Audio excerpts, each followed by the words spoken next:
Mora ma intiero kinyi makawuono nyakwara Ramogi weekend mari obede yo machalo nade joera mag adhula kata timbe mane tugo gi kodira mokalo tim mari no locho kose no loe kata kamano wacho ni weche mag adhula kata weche go mag football gin weche mokikete chunya ahinya game kose rumo to ing'iyo mana gimi nyalo timo machielo mar mondo mi dhi mbele kod ngimani kata kamano en mor mara mar bedo kodi e chenro mar Opinyo kinyi makawuono machakore sani sa 12 mar okinyi nyakango mol kanyo beach maronyango kaka pile waiko ni chenro maiye lach bang mae abo bedo ka kelo ni weche manyien bang to e gazette okinyi makawuono anno ka gazette mano ma The Standard ka chiel kod Daily Nation gitemo menyo mano kotudore kod kaka sirikal mano mar Kenya Kwanza osebedo ka ngado jo Kenya usuru mathoth ahinya anno ka Daily Nation okete ka ni Ruto taxes create two classes of Kenyans wangeni nitiere sirikal nitiere jotije kata jo Kenya maundi kod kembe mag jigi wegi to nitiere jotije maundi kod sirikal to wang'eyo ni nyaka jatend piny Kenya William Ruto ne donj e telo mano dweche 26 sani koro nitiere usuru mopogore mosebed king'ado jopiny jogo manitiere sekta mar jigi wegi ema koro hinyore ahinya kalure ni ng'ado gi usuru makamano koseng'adi onge meto mar osara to ng'eni jogo mondi kod piny owacho kata mondi kod sirikal gin to higa ka higa nitiere omenda ma imedogi gino ma seche moko nyalo kelo negi fuongruok kata bedo ni nitiere usuru mathoth makoro ing'ado e osara margi mano kwa chako kod usuru mane okwong ng'adi mano mar NSSF e kinde mane oting'e malo kowuok e 200 mane chulo dwe ka dwe nyaka 1,000 nyaka 2,160 masani koro ing'ado kopogore kod mano wang'eyo ni wantiere kod housing levy tok housing levy bende koro nitiere ata malo 2.75 mano mar okumba manyien mar thieth mano mar SHIF makoro nogoyo jotije mathoth kod buo kane koro ing'iyo payslip nikacha tineno ka ong'ado omenda mathoth ahinya mage moko kuom weche manno ka gazedni ma Daily Nation omenyo kinyi makawuono kopogore kod mano bende gimenyo kanyo kaponi Raila Odinga bro bedo ka yudo koma mano mar jakom mar riwruok mag pinje mag Afrika. The Standard to koro kete kae ni kaluore kod onge mag tije kod nok mar pesa ma jo Kenya ni kale gi sani mane masche moko nyalo miyo nitiere medruok e timbe mag maundu mwanene pacho kae ka chiwo ranyisi kaunti ma Kisumu en achiel kuom counties maseneno ka nitiere nok mar arita to nyalo bedo ni koro rowere kata jo Kenya moko wacho ni koro gikwel mar mondo mi gine kaka ginyalo dhi mbele kod ngimagi mapiyo pile ka pile wacho ni kaluore kod nok mag tije pacho kae mane momiyo seche moko koro jo pinya owacho ni koro nyaka gitim mana timbe mag maundu kendo koro giwacho kae ni kaluore kod nonro mano mowuok ka National Council of Administrative Justice nitiere medruok e timbe mag maundu kipimo kod higa mar 2019 2020 nyaka 2021 bet timbe mag maundu ndok pinya kata kamano 2023 2024 timbe mag maundu koro oidho malainya nyalo bedo ni mano en kaluore kod nok mag tije makoro nitiere pacho kae mago duto nyakwara Ramogi abo bedo kalidho ni e nonro mar gazette okinyi makawuono bang mano ibo bedo ka yudo nonro mag weche mag tuke mibo bed ka ikelo ni odiochieng' makawuono kod James Opondo japicha bange kawuono chieng' wuok tich VOJ kachiel kod Lange bro bedo ka kelo ni chenro mar kaka wanene gine anene piny Kenya to sani ringo yo machalo nade nyanya to odiochieng' manyoro ne waneno ka jalup jatend piny Kenya machon mano Rigathi Gachagua no wuok oko ka koro giwacho ni en onge kod sigu kod ng'ata to kano sethiche oko e apisi mago kachiel kod mamoko ng'eni VOJ gi Lange bro bedo ka twake e chenro mar kaka wanene bange to e chenro kate twake chenro mar mbako romo mbaka mabu bedo ka goyo en kotudore kod ng'wech mano mar Raila Odinga mar laro koma mar bedo jakom mar riwruok mag pinje mag Afrika bende obonyala dira yande waneno ka chieng' tich abich ne entiere boma ma Addis Ababa e pinyno mar Ethiopia kama koro nolero kata noyango gigo mobo bedo ka otimo ne pinje mag Afrika kaponi oyudo koma mano mar jakom mar riwruok mag pinje mag Afrika kata kamano wang'eni ng'wech wanyalo wacho ni en stiff competition kalore ni nitiere jomoko ma bende wuok e pinje mamoko ma bende laro kom makamano bende Raila bro nyalo to kaluore kod manifestos mage ma entiere godo ne pinje mag Afrika bende bro lombo jotend pinje mag Afrika mondo lusne ombulu obed jakoma mar riwruok pinje mag Afrika kose bro bedo nang'o Kotudore kod mago duto nyakwara Ramogi ichako tudri kodwa kochakore sani. Namba mar ote machuok 33600. Mbui marwa mar Facebook ibiro yudowa achiel kachiel Ramogi TV X @RamogiTV. Kan bende nyalo tudri koda e Facebook page mara ibiro yuda Joyce Odur. Mbui mara mar X ibiro yuda @JoyceOdur_. Machiegni kendo magi e thuond weche ma wamiyo pek.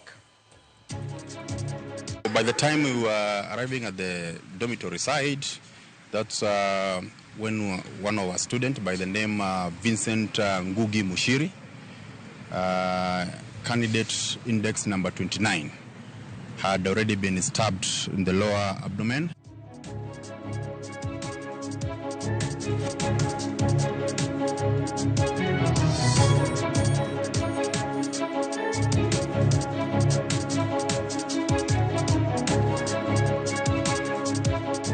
Ourselves, we have no bitterness with anybody. What we want is a peaceful country.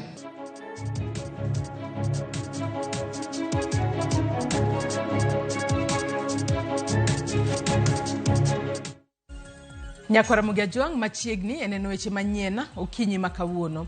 Obila osendhiyo achije ang'wen ma itudo gi neka mar japuonjre moro matimo penj maduong' mar KCSE mahigani e skul sekondar ma Shinas Boys e kaunti ma Nakuru.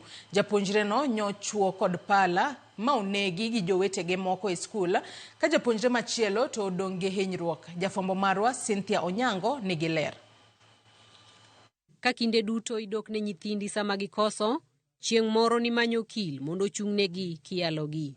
Ma e andika mogur e kor ot manitiere sikund sekondar ma Shinas Boys. Andika magisani chalo rangi macharo wang' bang' japuonjre wito ngimane e sikundni e yor nek. Japuonjre matimo penj mar KCSE. What happened? The students were preparing to go for the night prep. As you know, they are all preparing for, or they are going on with the Kenya National Examination. And from my office and other officers who were also down there, we had some noise. And when there was noise, we had to run to the dormitory side to go and see what is happening. So by the time we were arriving at the dormitory side, that's when one of our students by the name Vincent Ngugi Mushiri,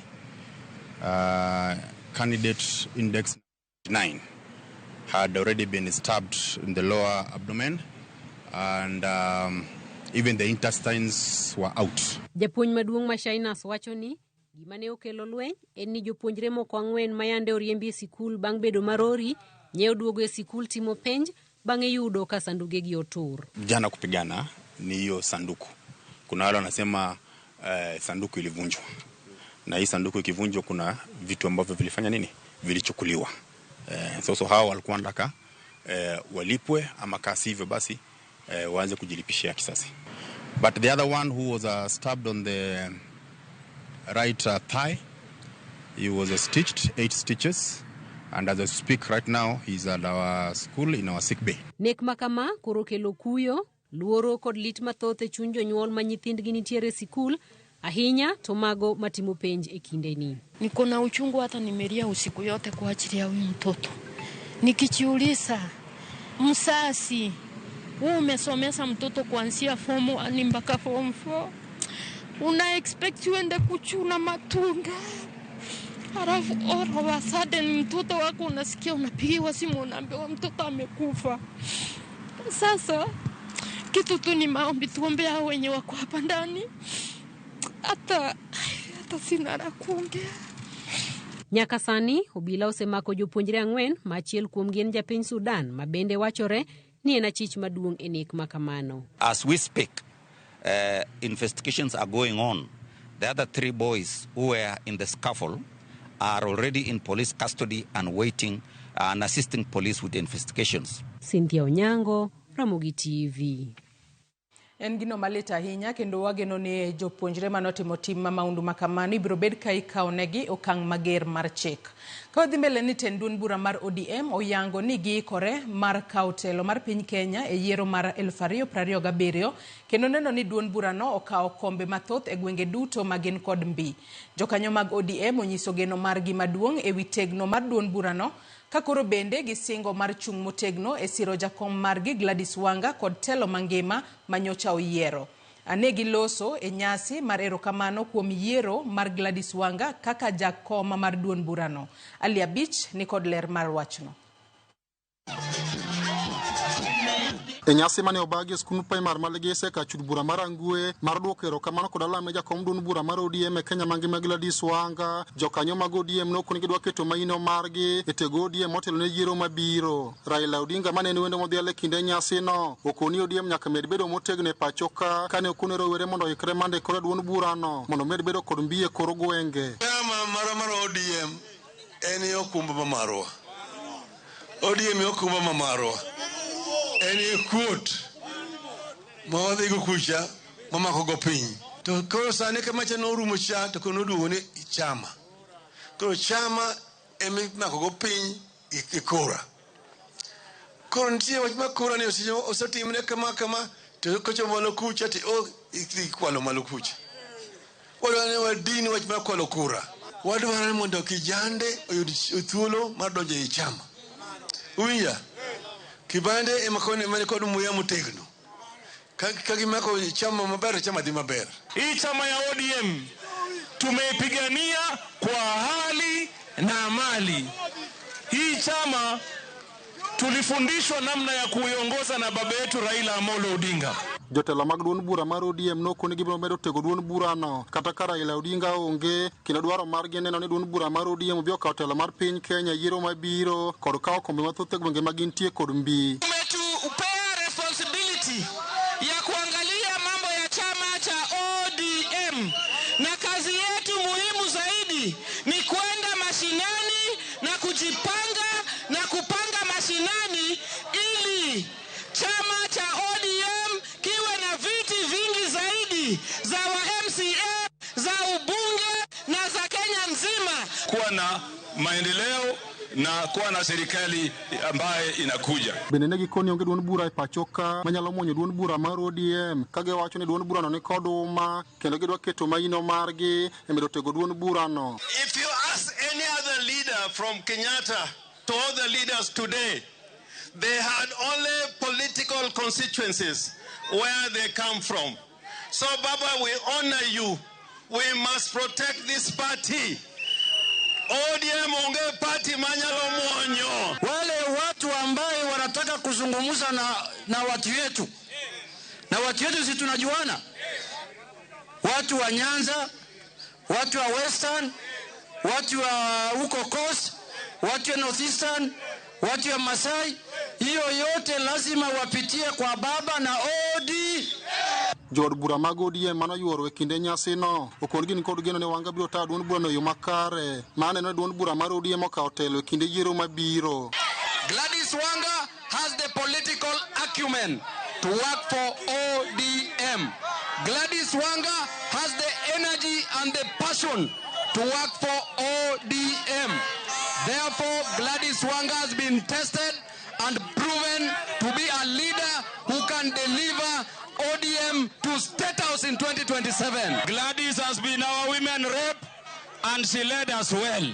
And she gave a lot of meaning to a position which people took for granted. Gladys Wanga is our governor, the first female governor west of Kenya.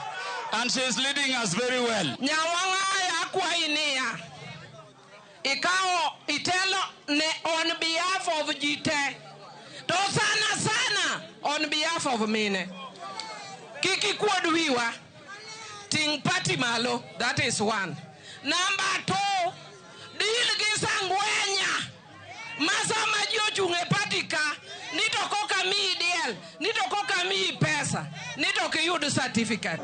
Nyasi maralam korwako jakom duond bura mar ODM e Kenya mangima Gladys Wanga ochopo e giko mare ka josiasa mag ODM kaachiel kod jotelo duond bura mar ODM oyiere matiyo kanyakla ma medo tego duond bura mar ODM ne krok ne yiero mabiro. Ali Abich, Ramogitvlive, Homa Bay. Jatend piny William Ruto ojiwo jo Kenya mondo wuothe twech achiel kendo giwere kod siasa manyalo kelo pogruok e kind oganda. Koloso e kinde alam ma Jumapil e kaunti ma Kakamega, jatend piny onyiso jotelo mondo ket maino e dongruok koseyo mane en jalupne Rigathi Gachagua kuom ne bedo ohinga ne okenge mag chopo chenro mag piny owacho. Giduol machalo gi manyiso pogruok manobedo e kinde kod maneni jalupne mabende nomiyo thi choko Rigathi Gachagua. Jatend piny William Ruto nyiso jotelo mondo koro ket maino e cholo chenro mag dongruok makelo lokruok ne oganda jo Kenya. Sasa sisi wote tumeungana kama wa Kenya kutoka pande zote, na we are focused on delivering our development commitments to the people of Kenya. Thuolo mokwongo moloso bang' yudo jalupne manyien Kithure Kindiki, Ruto okoni ne obedo kod pek higni 2 nyaka ne okawo tend piny kalure kod dondi mane Rigathi Gachagua oketego, mabende ne omiyo chenro mag sirikal digni. Mambo yale mengine yote ambayo yalikuwa natusumbua tumeyatatua. Sasa mwaka huu, mwaka ujao 2026, sasa itakuwa ni miaka ya kazi. Ile siasa ya kizungumkuti na kusumbuana tumemaliza. Kinde alame kar chung od bura ma Khwisero e kaunti ma Kakamega, jatend piny manoten kod jotelo mamoko pako jo od bura kuom ne nyiso chia mar telo kendo golo Gachagua e PC ka gise kuom ne kelo tungni e pachoka. Na bunge, you have also shown your muscle. That where somebody is wayward,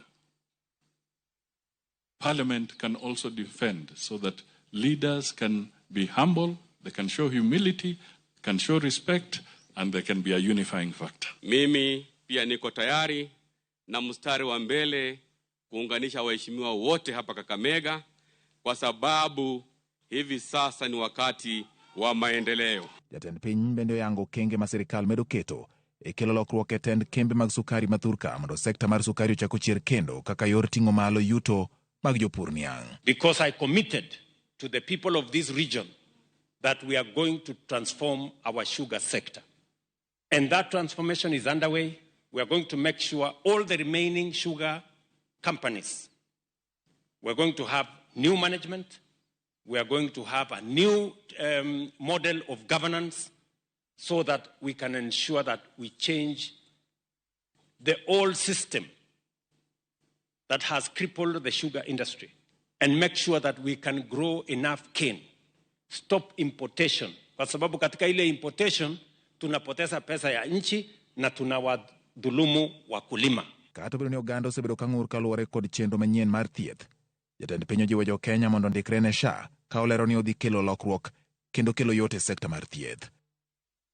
Jalup jatend Kenya Profesa Kithure Kindiki ojiwo jo Kenya omed keto achiel e kindgi kendo gisir sirikal.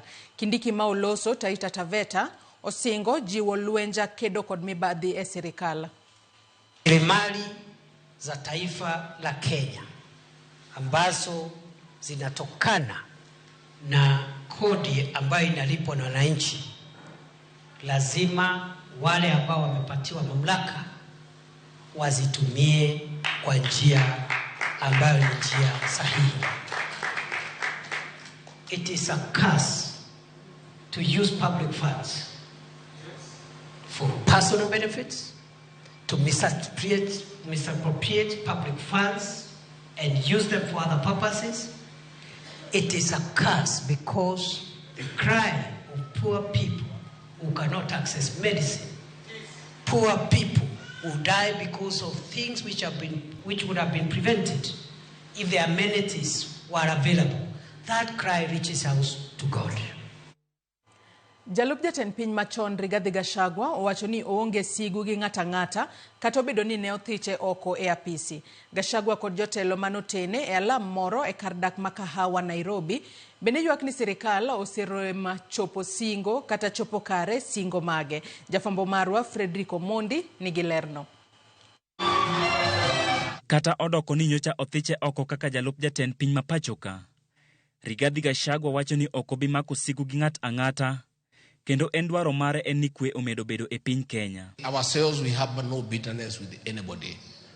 What we want is a peaceful country. Koloso e kanisa mar Priesthood Fellowship manika West Nairobi, jalup jatend piny machon no bende wacho ni obiro dhi nyime gi kedo gi kwong ma oko podhi e gwenge ma masawa. Kendo min ode Dorcas Rigathi bende biro dhi nyime gi chenro mage mar konyo nyithindo machuo kata obedo ni sani gionge e apisi. Please, tunauliza tu kwa heshima ya kwamba kazi ambaye Rigathi Gachagua alifanya ya kupigana na pombe haramu na madawa za kulevya, akisaidiana na mke wake ya kuwasaidia wale watoto wamezidiwa.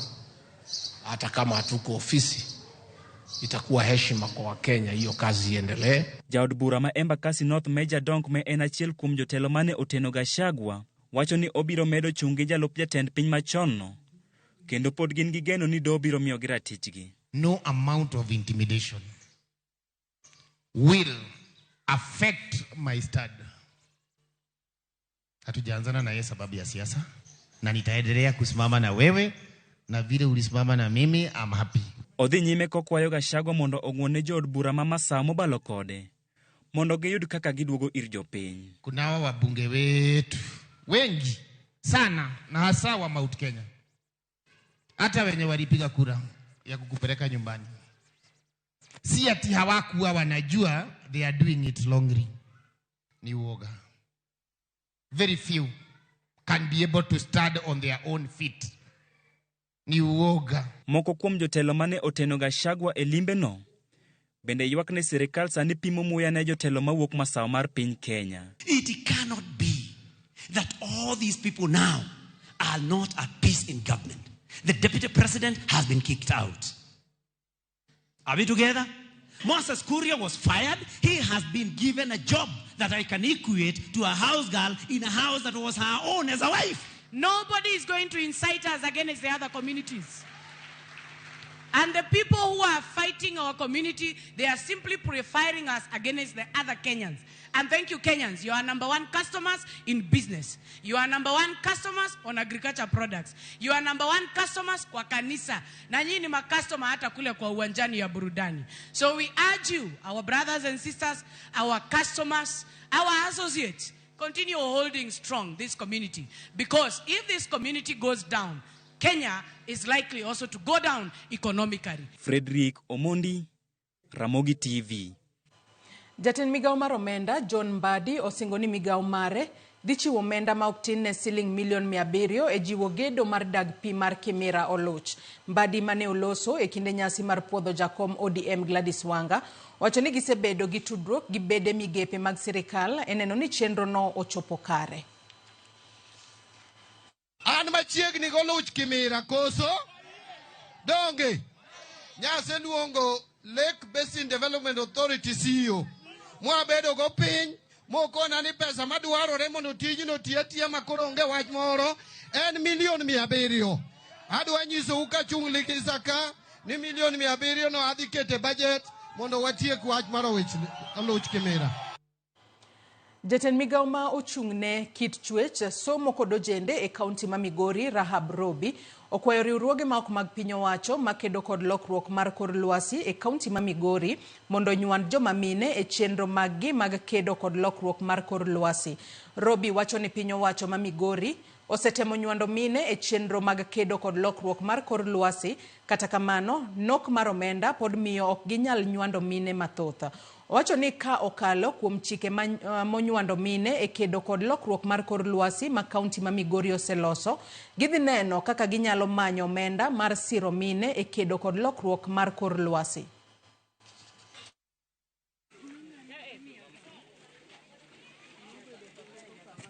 Engaged women occasionally, especially in the tree planting. We also have women who are not only in tree planting, but they are working towards Kilimo Pesa, where they are dealing with the planting of different types of fruits, knowing that, okay, the fruits will be there, they'll be able, it is like an economic activity. We also have women and PWDs who have participated in school programs, where we have the youths, the students, partnering with the department and also having women groups joining them as they work on orchards. So many women have also come up with the tree nurseries. So from the tree nurseries, because they cannot consume all of it, they also happen to sell during the rainy season to different partners and buyers, and they participate indirectly also in curbing the effects of climate change. Chenro mar nyuolo teko sitima kokale teko mar chieng' en yo manyalo kelo tije ne jo ohala matindo ahinya to e kor gwenge ma teko mar sitima pok obede. Romo magalamoro mane obagi kuom ndalo 4 gi riwruok mar China mong'ere kaka Odesi kaachiel gi riwruok mar WWF mapachoka, johala noyudo thuolo mar puonjruok kotenore gi teko mar mach kokalo e chieng'. Apisas mag Odesi lero ni oganda jo Afrika oseyudo fuong'ruok e yore mag yudo mach ahinya to ne oganda modak e gwenge mag Kakuma mayudore e kaunti ma Turkana. Giyango ni yudo teko sitima kokalo e yor chieng' osekelo yot ne jogo modak Kakuma mayudo thuolo mar timo ohala maonge gi ng'ikruok. Romono noyuore gi jodito mawuok e sectors mag teko, johala, jotelo mag counties.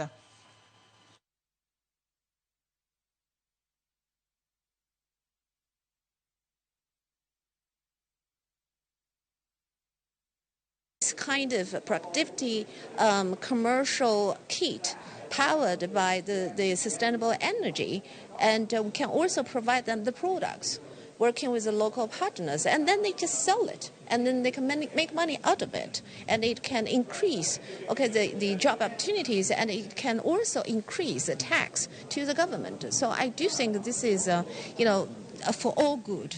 Us having this summit today, where we are having matchmaking forum between Africa projects and also Chinese investment, is a good step towards the right direction, and also supporting the countries and Africa at large to achieve SDG 7, that is about universal energy access by 2030. Within the laws of Kenya, each county is supposed to develop a county energy plan, which once the county has developed the energy plan, they have to proceed towards the investment and the implementation of the plan. So you find that it's very difficult for most counties to implement these plans when they don't have those resources.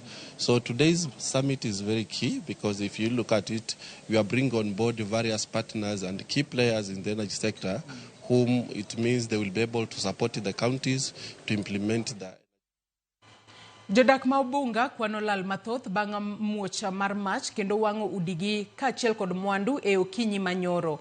Majno mapoko yangi gima dine nyalo chake ni muoche achiel kuom udi mane nitiere kar dagno kendo ochuo landore nyaka e udi makwan gi ok tin ne 14. Jodago ma Obunga podi kwano lal e wi midhiero no ni mar jogo ma mach ojuko utegi ne ok onyalo reso mwandu maggi.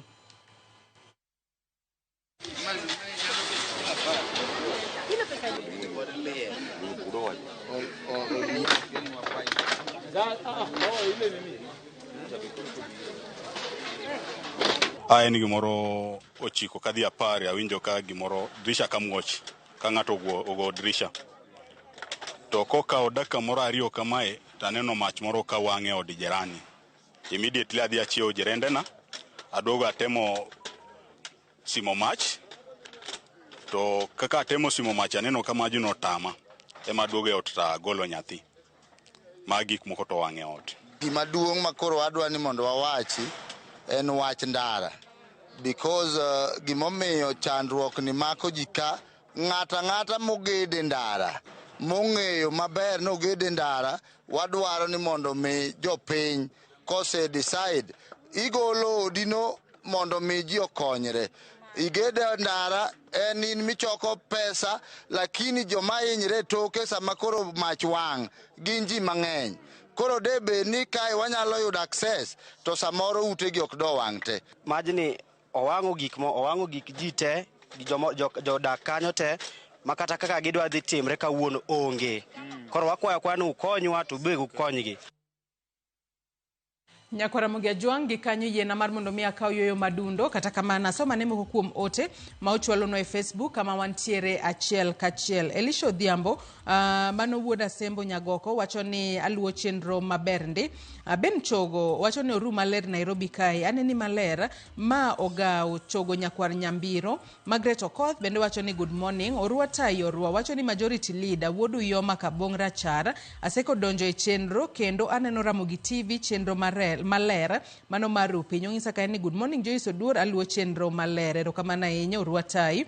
Ote machielo Nairobi PSV driver wacho na neno maler ka an CBD Afya Center, Ramogitvlive ler kendo rieny bore ka bwana kama luwe chenro achiel kachiel. Alexa Ongonya bende wacho ni good morning. Sam Jakom wacho ni oyawre Ramogitvlive asiro kindiki lwedo ni mondo jotelo oti kod mwandu jopiny e yo makare maonge akweda kod mibadhi. Ote machielo ka mano Hezron Ubiero bende wacho ni oyawre ane chenro ka an kakelo dudi. Ong'isa ni rwakna mamana Esther Gesare, jaoda Fanis Onyango, nyithinda mano Sherald, Blea, Asha, Vin, Lennox Gishalet, Bishop Edwin Tambo, Kaninyakach, Moses Bolo, Kania Pondo, Calvins Migoe, Kania Pondo, Kachiel kod Isadora Uma, Kani Kokwanyo, Roseda, Kani Kapunja, kod Pamela Ogwengo, Kani Karateng. Ero donjure chenro, Hezron Obiero, orwako uwe chenro. Nyakwara Ramogi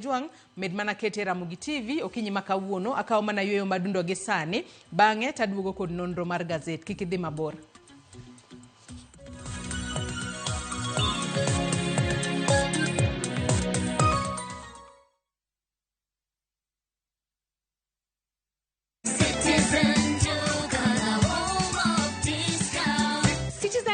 The home of discounts inakuletea this week's Mama Safi package from Quickmart. For only 906 shillings, utapata 1 kg powder detergent at 329 bob, 800 grams bar soap at 149 bob, 4-pack white tissue paper at 189 bob, 140 grams toothpaste at 199 bob. Hizi zote ni less than 1,000 shillings, meaning utasave 219 shillings ukitumia Citizen Duka. Piga *487*5#. Choose Quickmart, then select Mama Safi. Lipa na ukisha lipa utapata message ya kwenda kuchukua package yako kwa Citizen Duka counter ya any Quickmart supermarket karibu na wewe. Citizen Duka, the home of discount. Nyakwa Ramogi. Regulation occurred through gimiluongo ni public participation. Be ikori mar donjo matut e weche madongo e Uganda wa. Mibadhi mawuok e TSN ng'eny seriously. I have to say this. Wanono weche siasa kod weche mamulongi majopiny. Sama gigowa gigo nyaka japur. Nikech japur ni obro puro kande ni otere kanye. Buch jopiny en kama wamiyo pek paro kachiel kod nonro maintiere godo. Wan gi chike mabeyo matayo gigi waduto te. Ok diang' wachnya every time ka ng'ato dwaro to waloko chike. Nyinga Trevor Ombija, janding opanga jonyakach dendo nombija taya nyakwar guoko cha pesa. Wanere kendo. Tich adek ka tich adek, sadek otieno, mana Ramogitvlive.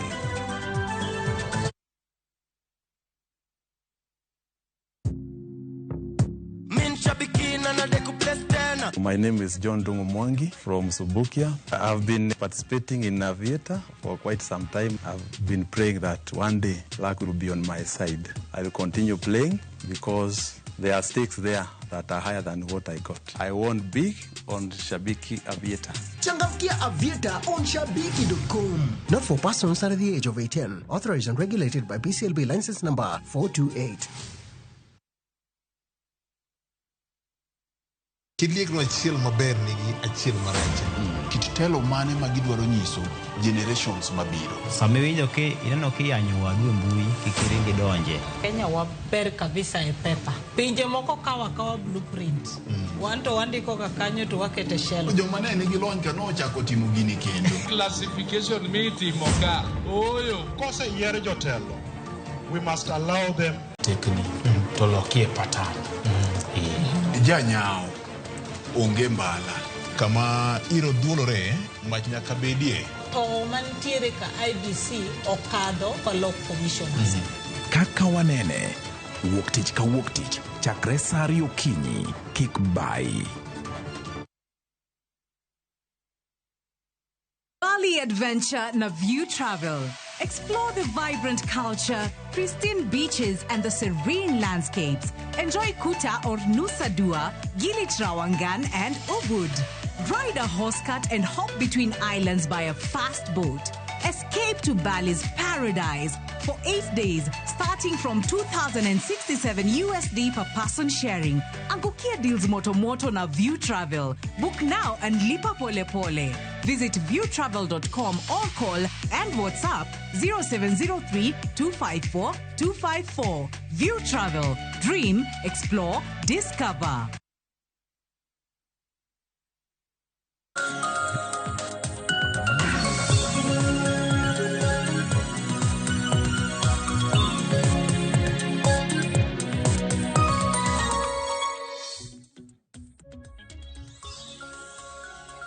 Nyakwara Ramogi asingo ni nakauma na yueyo madundo kaita duogo kod nonro mar gazet okinyi makawuono antiere kai kod gazet mar The Standard kachiel kod Daily Nation asenyisi moko kuom gigo ma gazet omenyo kata oketo it gazet mokwongo mano mar The Standard kachiel kod Daily Nation. The Standard to kete kai ni broke Kenyans are being forced to steal. Kalure kod kaka pesa onge e ofuku mag jo Kenya, kalure kod nok mag TJ. Moko kuomgi koro ngado bura mar donje timbe mag maundu. Gino makoro osemiyo timbe mag maundu kata kuo osemedore e pacho kae. Kabe naneno kae kagiketo kae the good, bad, ugly of Rutonomics. Mano kotudore kod kwan mopogore opogore ma jatend piny William Ruto sebedo ka timo mar mondo mi otemane, mar mondo mi oket uchumi ma pacho kae obedane mabet otegno. Kata kamano kinyi makawuono antiere kae kod Eric Okeyo Kizito wadwa lidho ni gazet mana mapiyo piyo. Wami siso mar ng'eyo gigo manitiere gazet. Oyawre Kizito ichiew nado kinyi makawuono. Achiew makare Joyce. No kinyi ma jaber kanene piny bende wantie juma piny dudo ranyisi mar koth. Wacho ni koth wuon chiemo. Koro samo lwar en mana dhi e puodho to waketo gik mokelo to mane ka bende wayudo chiemo. Wacho kanyo makare ahinya kendo machiegni nonro mar gazet. Adona chak kod gazet mano mar Daily Nation okinyi makawuono. Gazede weche momi pek kawuono bet opogore. Anno ka gazet mano mar Daily Nation to ndike kae ni Ruto taxes creates two classes of Kenyans. To ang'e ni classes of Kenyans makoro kalure kod uchumi mathoth ma jatend piny Kenya William Ruto sebedo ka oketo kuom jo Kenya. Wang'e ni nitiere jo Kenya mago mondik kod kembe mag ji giwegi to nitiere jo Kenya mondik kod sirikal. Nyaka sani kori wacho kae ni anno kondik malo kanyo ni hard times. Wacho kae ni jotije mag sirikal nyaka sani koro gen kato bedo ni wantiere kinde matek. Gin to higa ka higa nitiere medruok mar osara mano gi atamalo adeka magisebedo ka giyudo. Gin wanyalo wacho ni bet gintiere kod fungruok moro matina ka ipimo kod jogo ma ondike tich kod kembe mag ji giwegi kata private sector. Kendo king'iyo ka ano ka giketo picha mano mar jatend piny Kenya William Ruto kendo ket kanyo ni Caesar's dues. Wang'eyo ni kinde mang'eny inyiso ni give Caesar what belongs to Caesar. Kata kamano anyalo wacho ni sani to koro jo Kenya winjo matek ahinya. Tiwacho kae na inya to jogo mayudo sara mano mar omenda maderom nus milion kadhi malo kata 500,000 kadhi malo. Mane wach mano ka gazet ni mar Daily Nation kawuono menya ahinya. It gazet mar 4 kachiel kod mano mar 5 Kizito. Joyce mana kako wacheno. Gazet mar Daily Nation owuoye weche mag osuru makoro wacho ni makoro loso jo Kenya ariyo. En ja Kenya mondi kod piny owacho kod jo Kenya mondi kod kembe ji wegi owuon. Koro wach maka biro Joyce telo mar Kenya Kwanza kono donjo chakre higa mar 2023 jatend piny Kenya nokete tim wechego mag kungo mamano NSSF mamae koro nokete tim paro mar chik mar higa mar 2013 mane koro do mamalo nodhi mane opuodho kanyo mar mondo mi ochak tich ma en atamalo 1.2 to kata kamano telo mar Kenya Kwanza to koro wacho ni odiyo jo Kenya ka koro dhi kete atamalo 1.5 ma kanyo ne kete 2,160 ma jatichulo nus ne ng'amondiko kanyo bende chulo nus ne Joyce. Wach ni koro kobiro kanyo bende obire wach mar okumba mar thieth kanyo ma koro okumba mar thieth kanyo be obiro atamalo 2.75 Joyce kanyo ma okumba mar thieth ni bende koro wacho nitie ka koro kelo pogo jo Kenya kae. Maido ka jogo matie piny owacho Joyce ma jogo mane gazet ma Nation odadhogi gine giwacho nang'o gin kaka jotij piny owacho gin pod NHIF margi tiyo ma odhi tiyo nyaka giko mar dweni. Nonego bed ni rumo giko ma dweche to gin koro mergi nyaka giko ma dweche dweni manyiso ni gin ka gidhi kuonde thieth ok duogi dala kaka koro jogo matiyo kuonde mag jiwegi ywak ni gin ka gidhi kuonde mag thieth ka tiduokogi idwaro mondo mondo gichul pesa kendgi wuon ma koro ywak nitiere wach mar shani koro kanyo osepogo jo Kenya jogo matiyo piny owacho kaachiel kod jogo matiyo e kembe jiwegi wuon. Joyce kaka ngima osebedo matek, jogo matimo ohala kendgi wuon kata we kembe mag wuon gi yudo ka piny tek negi makoro timo ohala bedo negi matek makoro gichungo ji mang'eny e tich. Miwacho ni jogo mondike tich mongire kata permanent employees koro ichungo tich. Sama osechungi e tich ni iwacho nang'o koro jogo ma yudo sara dok kwan gi dok piny. Sama kwan gi dok piny ni piny owacho bende hinyore kanyo. Hinyore nang'o ni koro osuru mano yudo mar pay as you earn cha bende koro dok piny. Ma koro piny owacho bende kata koro tem mar mondo mi ojuog pesa kuom jopiny bedo ne matek. Mae kela e wach mano wach kod Winston Churchill mane wacho nang'o kanopimo piny majuogre kod osuru owuon ne dongruok.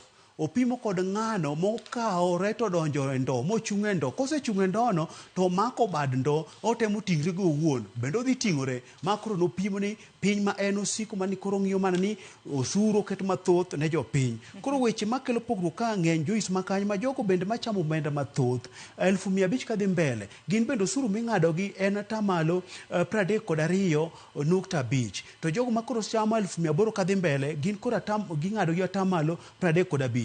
Koro ka pek nitiere ne japiny osekelne pogruok ni jogo matie piny owacho gin to tiere kaka miyogi omenda balang' kanyo bende kaka ne wacho cha nitie atamalo 3 mimiyogi kanyo ka higa ma en 1,000 kanyo ma bende makoro temo gayo negi ngima madhi matek to jogo mantie gi chung' kendgi gito koro gidhi gayore nade seche makoro ngima ni matek ni. Ato mana kaka iwacho kanyo wach makamano nitiere it gazet mano mar 4 kaachiel kod mano mar 5 mar gazedni ma Daily Nation kama koro duol machoko osuru e pacho kae KRA bende koro ywak ni nitiere dok chien e omenda magichoko mano mar pay as you earn mano pay kalure ne kembe mathoth mago mag ji giwegi oriembo jotijegi kalure ne koda pek mar loko hala e pacho kae kalure koda usuru mopogore opogore makoro ijuogo gi e pacho kae to mana kaka inyalo neno it gazet mar 4 kae mana kaka isewacho ni nitiere omenda mopogore opogore to ang'eya ni adira Kizito mane pay slip mano mar dwe mar 10 ma orume makoro wanyalo wacho ni jo Kenya noyudo buok ahinya kalure ni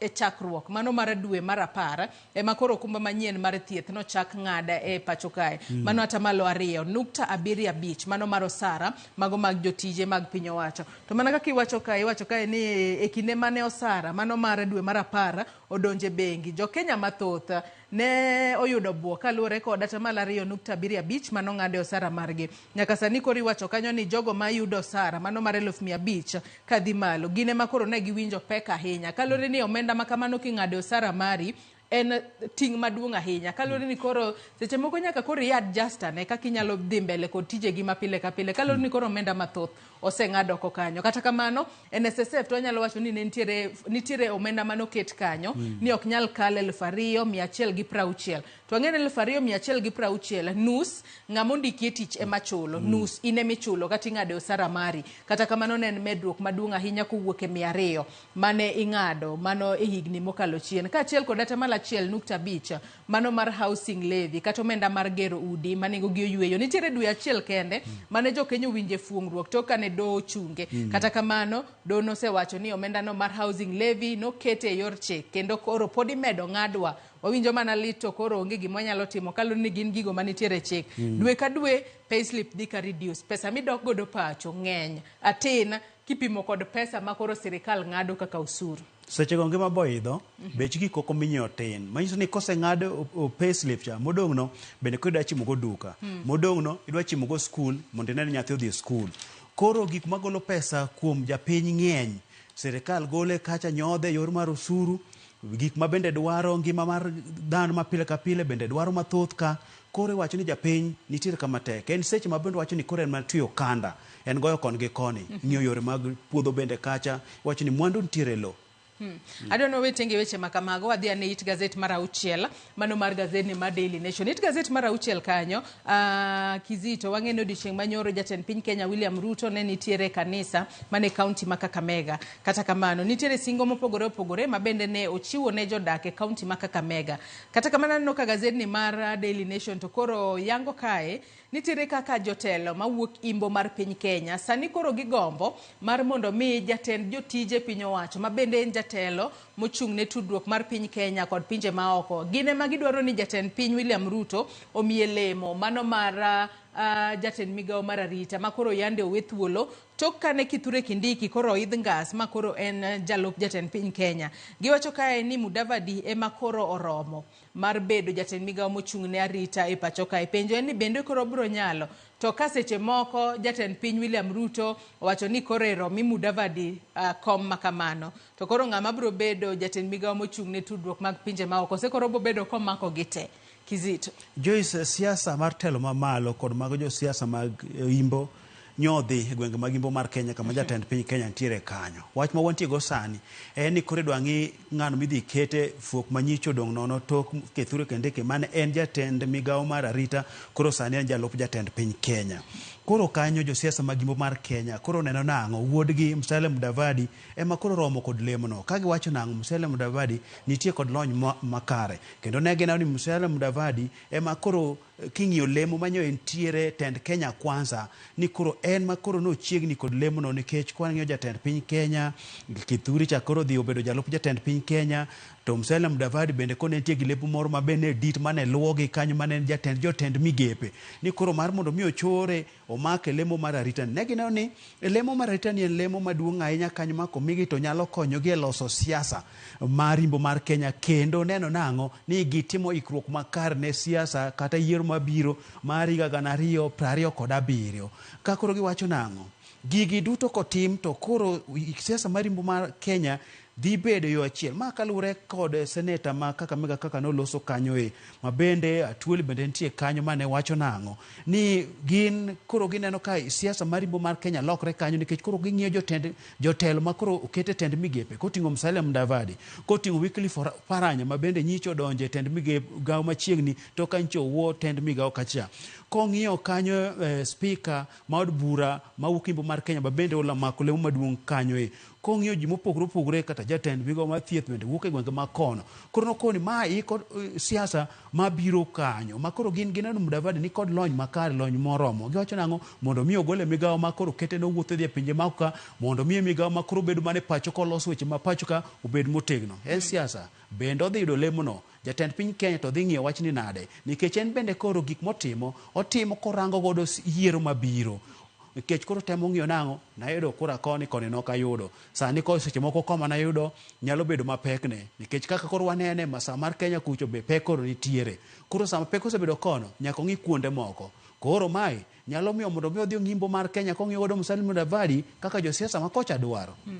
Aya warito mar mondo mi wane ni jatend piny Kenya William Ruto biro bedo ka walo ng'a mar mondo mi opong' lemo mano mar jatend migawo mar arita e pacho kama koro nodong' thuolo to kane oseyiero Kithure Kindiki mar mondo mi obed jalup ne to kinde mabende ne en Kakamega kono nosingo mar mondo mi one ane kaka onyalo gero apaya wacho kanyo nosingo omenda madirom $730 ma koro singo kanyo ni biro bedo ka konyo e gedo mag apeyni mopogore opogore e kaunti mano ma Kakamega. Adono dhi it gazet mar abiriyo kanyo Kizito wang'eni chieng' tich abich mano mar juma mokalo jatend duond bura mar ODM Raila Odinga mag bende en jala manitiere ng'wech mar laro koma mar jakom riwruok mag pinje mag Afrika ne oyango moko kuom gigo ma obro bedo ka otimo ne pinje mag Afrika kaponi oyombo bo bedo jakom mar riwruok mag pinje mag Afrika to koro neno ka gazedni mar Daily Nation openjo kae wacho kae ni will Odinga succeed where Gaddafi failed in push for a United States of Africa. Kalure ne kinde makoro no yango moko kuom gigo mobo bedo ka otimo ne pinje mag Afrika Nowacho ni ogombo mar mondo mi pinje mag Afrika duto oriwre kumoro achiel kendo bed kod duol achiel manyalo nyayo wechego mag tudruok kaachiel kod wechego mag timo kata ohala e kind pinje mopogore opogore mag Afrika. To wang'eyo ni mae en achiel kuom leka mane en jatelo e pinyno mar Libya mano Gaddafi bende ne ntiere godo. Iwacho ka nie higa kwa nyalo mana dhi malo matin. Iwacho kanyo ne higa mar 1999 mano dwe mar 9 tarik 9 higa mar 1999 Gaddafi bende ne odwaro mar mondo mi Afrika obed kumoro achiel. Iwacho kae ni ne oyango wechego mag riwo pinje mag Afrika. Ka bendi iwacho kanyo ni mano ne en japiny Libya. Kasto iwacho kanyo ni higa mar 2000 iwacho kanyo ni kalure kod katiba mano mar AU mano los kanyo e pinyno mar Togo. Kane oseyang weche mopogore opogore mabende osebedo katimore e gwengego mag Afrika. Kata kamano penjo ene kinde makoro Raila nitiere ng'wech, nitiere gik mopogore opogore nowacho kanyo ni Afrika nitiere kod rowere mathoth, rowere onego bed ni jiwo maneno ni gidak e ngima makare ahinya to e pinjegi mag Afrika. Bende obro nyalore, bende wanyalo bedo kod United States of Africa diera Kizito. Ogai mar ODM mano en ogai mar ODM anya wache kamano. Raila Odinga nyo nitie piny mar Ethiopia kucho kama bende nyo neno kanyo chako ayanga campaign mare mar laro kom mar AU kanyo e. Weche manyo wacho gin mago mar neno ni piny mar Afrika obedo kor riwruok. Pinje mag Afrika obedo e twech achiel e wechego mag dongruok. Mamano wacho ni bro konyo pinje mag Afrika. To wach manyo wacho ni mantie chunye mo wacho ni kobedo komno to bro neno chopo yo makare. En mano mane jatend Libya machon Muammar Gaddafi ne chwala ahinya mabende kaka sewacho ne higa mar 1997 nochako wach mar kamano mar neno ni piny mar Afrika obedo twech achiel. Mabende kano chopo higa mar 1999 kane gidhiero mar 35 mano kelo riwruok mar AU kanyo emane oneno mar mondo mikoro piny mar Afrika obed kod riwruok miloni United Africa State kanyo to notho kane poko chopo lek makamae. Joyce bende kane winjo chien kanyo nyaparo ka bende noluongo ker mag dhoudi duto mayudre pinje Afrika kanyo makoro nochako wuoth mar neno ni piny mar Afrika nobedo kanyo achiel. Ma wach mabende ko Raila Odinga neno ni kotimore to dhi miyo dongruok dhi bedo makare. Owacho ni ma dhi miyo pinje mantiere Afrika dhi riwo mwandu margi kanyo achiel ka gichopo godo yorego mag dongruok. Mabende waseneno Raila Odinga ka ne en jambetre moyiedhi wechego mag gedo mag apaya kucho. Ne en kod chenro mar neno ni nober wechego mag apayini mariwo pinje mag Afrika gi. Koro mae kotimre bwo riwruok motegno mowacho ni to neno ka dhi kelo dongruok. Ma bende wacho ni piny mar Afrika ni kod rowere mang'eny. To rowere gin mwandu koti kodgi makare. To ka koti kodgi makare to bende gibedo kuong' ne piny. Nikech koko ti kodgi makare Joyce makoro wegi magionge kata tije te makoro winjo ni njore koro mako piny makoro bende koro dongruok ok bede. Koro gima duong' ka Raila Odinga dwaro en riwruok mag pinje Afrika gibede twich achiel motegno makobedo siasa ten siasa motegno moriwre kanyo achiel kobedo weche mag dongruok ochumi obedo kanyo achiel. Koro mae mabende jogo koro penjo kanyo ni bende odhi rwako wuoche mane Gaddafi norwako cha. Gaddafi norwako wuoche to nogonyo wuoche kane pok ochopo wuoth. Raila Odinga koro bende ka wuoche ni kadipono yudo lemo no okaw wuoche ni wuoth go to bende odhi chopo wuoth mane Gaddafi da wuotho cha.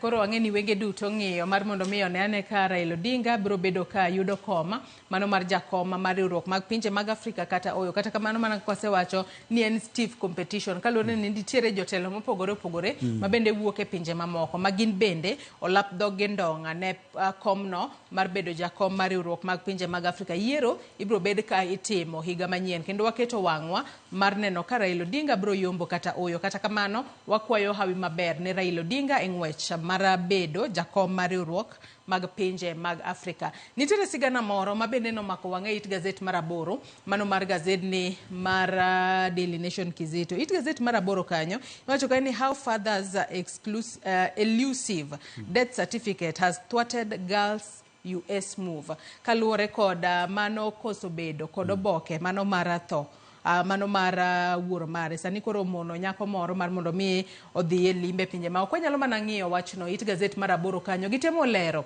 sigana moro kae mano mar wuoro moro kae mo oyang nyinge kaka Walter Odongo Raila. Nyaka sani koro iwacho kae ni tarik 1 dwe mar 11 higa mar 2013 Walter Odongo Raila kaachiel kod min mare Mary Odongo kinde mathoth ne giwuok e kar dak margi mayudore Huruma mano ka gidhi e chiro magikomba kama ne gitiyo tich mano mar uso rech. Kata kamano weche mopogore opogore notimore kanyo. Iwacho ni chieng' moro ka koro ne gintiere mane kargi mar tich ema koro Walter nonyiso min gi no dhi town. Bang'e kodhi town ema koro iyudo report ni obila nochiele kod magina mano Mbagathi Way mayudore bore Nairobi kae. Bang' mano ne gidhi bo tim bero boyangi ni adiera ni ne ochiele kod magina. Bero makamano bende notim kod jabero mano mar piny owacho mano Dr. Hansen Oduor toka nosechulo omenda maderom 3,100. Kata kamano nyaka sani koro iwacho kanyo ne kapok ne giwuok kanyo City Mortuary ne giwacho ni ne omege mano burial permit mano mane omege kod mano kar kano ringre mano mar City Mortuary. Kata kamano podi gikale midhiero. Raila osewuotho ahinya mar mondo mi oyud boke mar tho ne wuode ma wuode kaka iwachono ne dhi e chiro mar Gikomba kod min gi kama ne giuse rech to bende mane tarik 1 dwe mar 11 higa mar 2013 koro chieng'no wacho ni mama anto koro wuok adhi riera matin orie tiende to koro bang'e ni ochiele gi magina wang' apaya mar Mbagathi kachacha. Koro bila report mar gi wacho nang'o ni jago nochiel gi magina ni notemo ma kwalo nyamburko moro kanyo mano tere kar kano ringre ma City kachacha. Kanyo ka koro wuon gi noyudo wach luongo wuode mane nitie Kisumu kacha mar mondo mi okonye luwo wach ni noluwo wach ni mane gichulo 3,100 mar mondo mi otimne gi bero manotim kod jabero mar piny owacho Hansen Oduor kachacha. Tok bero no nomigi barua mariko ni kana osemigi gi receipt mar chudo cha be nomigi mane gikawo ingre mag dhig mag hiko. Koro wuoyi ni noweyo nyathi kane pok onyuol, ne en gi nyako mane noweyo kane pok onyuol. Koro nyathini nosenyuole. Nyathini koro gi lakseche gidwaro ni mondo odhi e piny mar Amerika odhi odag kod waigi. Koro mar mondo mi odhi odag kod waigi nyaka obed kod oboke mar nyuol. To koro mondo mi oyud oboke ni, oboke mar wuon gi mar death certificate ok yudre. Wuon gi osewuotho, osedhi migawo mar kamiloso oboke kacha onge. Osedhi nyaus kacha wuotho, nonro onge. Koro nonro ma onge ni to ka City Mortuary kacha to ka gidhi makata jondik wachni kano dhi kacha oyudo nyaka namba mar receipt mane gichulo cha, nyaka namba mano miwuoyi cha e kar kano ringre no macha to nitie. To koro kuonde mamoko gi to onge. Nyathi cha dwano dhi odak kod waigi kucho. En wach malit ahinya ka koro ni nonro mar ng'ato nyalo bedo ni onge. En wach malit ahinya ma joge kale. Wageno ni nyalo bedo ni ginyalo yudo konyruok kendo gibo bedo ka giyudo boke mar tho makamano man mondo mi nyadendi makamano mane koro onyuol ka wuoro mare onge oyudane kako nyalo dhi e pinyno mar Amerika. Adwano ati kod machinglo manitiere it gazet mano mar 11 mar gazet ni mar Daily Nation mana mapiyo piyo Kizito. Kwa ng'iyo katun makamano adwano ayude ane achiel kachiel mar mondo mi nyakwara Ramogi bende onyiswa kata en opong'e gi wiye ni katun makamano onyalo interprete e yo machalo nade. Kwa nyalo mana ng'iye ano koket kanyo weche mag usuru, oket kanyo taxes. To chalo akeni gini luongo nang'o Kizito kinyalo mana konya nyinge kod dholo. To aneno ka jago manitiere malo ka nyalo wacho ni macha en ja Kenya. Kalure ni lewni morwako gin mago mag rangi mage, gin mag bendera mag Kenya. To bende nitiere jago machielo ma otemo mar mondo mi odi ja Kenya. To ang'e ni dio kod usuru mathoth ma kori juogo wa gisani Kizito. Joyce, nying monyalo ugi to bende bago mathin. To wanyanyisa jo Ramogi maneno wach ni mondo dhi kama ilose bepe, miloso mesa. Gidhi do ka fundi loso bao keto tuli ni kanyo. Omako bepe oriwo matek mondo mi bepe omakre motegno. Yor fise kacha kendo nyalunge ni G-cramp. Koro kar mondo mi okaw bepe miloso mondo mi oriwo bed motegno, okaw ja Kenya. Emoso e kind G-cramp ni. Koro iriwe nang'o? Idiye igolo suru kuome. Kaka manano wachako kanwa wacho. osuru ng'eny kae mawuok kuom japiny kochakre kod gedo mag ute mabechgi ong'ore ne japiny wuok kuome, okumba mar thieth wuok kuome, okumba mar keno wuok kuome, osuru be ma piny dwaro mar mondo mi otim godo dongruok wuok kuome. Koro idiye maonge thuolo ma luya chwerne kanyo, yani silinge be chwer kuome, gimoro amora chwer kuome, ok oyud thuolo. Mana kaka nawacho cha, Churchill nowacho nang'o, piny ma juogore osuru ne dongruok kende mathoth chal kod ng'ama odonje ndo, to kosedonje ndo gi tiendege duto to lwete omako go bad ndo notemo ting're go malo. Mane gima nitie kanyo, mane gima kama bende wan koro wantiere. To bende neno ka MF ochung' kanyo siro nding'e, gin koro girito omenda ma koro ijuogowa mar mondo mi chemoke moti godo chulo hola ma piny Kenya osebedo kaka kowuoke bengi mano mar International Monetary Fund. Gino matek ahinya. Nitie ginyisowa, ne ginyiso piny mar Kenya man moro mi omed yore mathoth mag yudo godo osuru nikech hola be ng'eny kucho gope idwa nodwoki, koro gin gichung' kacha cha. Koro ginyiswa nang'o, med manyo pesa. Koro manyo pesa ma manyi gi yo moro amora ma koro emoket ja Kenya dio kanyo ni miwa gimoro.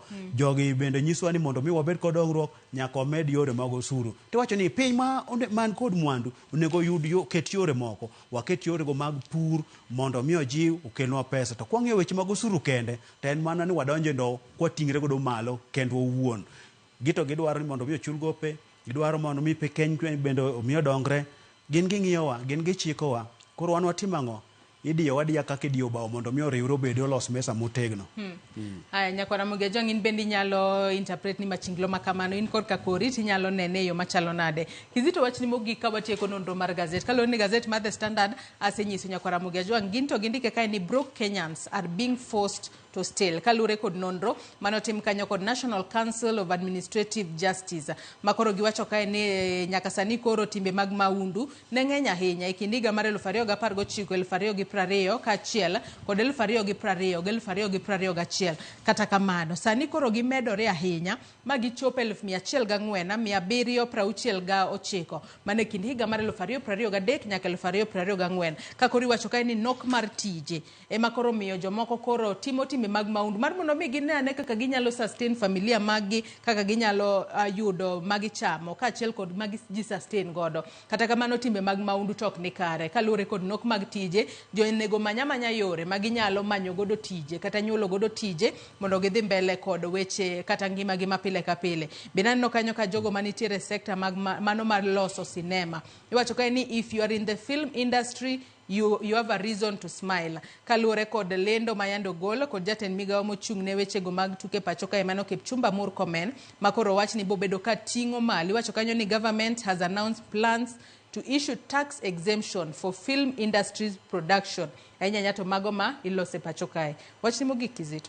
Just mana katieko to weche mag njore, weche mag arita sani koro rach ahinya. To mine winjo kaka wache kae ni mabiro nekech koro tije onge, omenda onge, lwet rowere. Koro ma kawa tera mane gwenge makaluwe boma Kisumu nyaka boma Ahero. Njore sani rach ahinya kuro kuyo kethore ma bende winjo ka ji monjo, ji inyo, ji mayo mwandugi, ma bende kata ntie sigana manotim kano wuok e gwenge mag Otonglo, kano mang'ato ma bende onegi, iwinjo ka ji ywak, idhi kata mbui kata winjo ka jo Kisumu ywak, ni sani arito rochore okethore ma owuok e lwedo, joisto ma ok en mokwongo. Kinde moko bende notimre chien kanyo, ma higni ariyo moko mokadho, kata watna moro bende onego kinyi kane dhi tich, obeti, mowito ngimane. Ma bende odhiambo manyoro bende, nyi winjo kacha ni oneg ng'ato e boma ma Ahero. En nek makoro kagi kacha, iwacho nang'o, weche mag njore medre nikech tije onge, omenda onge, ji dwaro omenda gi yore te. Koro ni jomoko kawo ni mag njore gi ne magi manyego. Koro jorit kwe mar mondo mi owuok oko kony jopiny ma winjo mantie gwenge ma Kaluo, man Kisumu, man Ahero, mantie Nairobi ka, giwuog oko, gikaw gig tich mano migi giti godo mondo mi oganda obed kod kwe, obed kod arita makare, gitim tijegi. Erokamano ahinya Eriko Keo Kizito kuom kawo thuolo mar okinyi ma kawuono. Walidhne nyakwa Ramogi Ajwang' gigo mantiere gazet momori e kind The Standard kod Daily Nation. Inyalo dhi nyiewo tibedo piny isome yo makare. Yiena mar mondo mi akaw yo madundo gi sani, bang'e to James Opondo bro bedo katai e nonro mar weche tuke. Kik idhi mabor.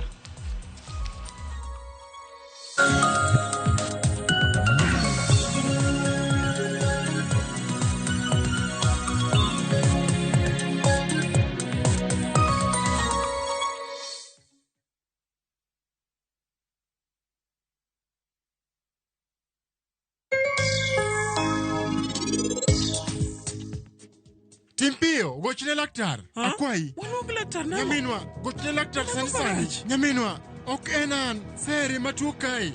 Ser dendo chwakre. Let's open big doors that harbor progress. In all the places that we are. KCB ni yangu. KCB ni yetu. KCB ni yetu. For people, for better.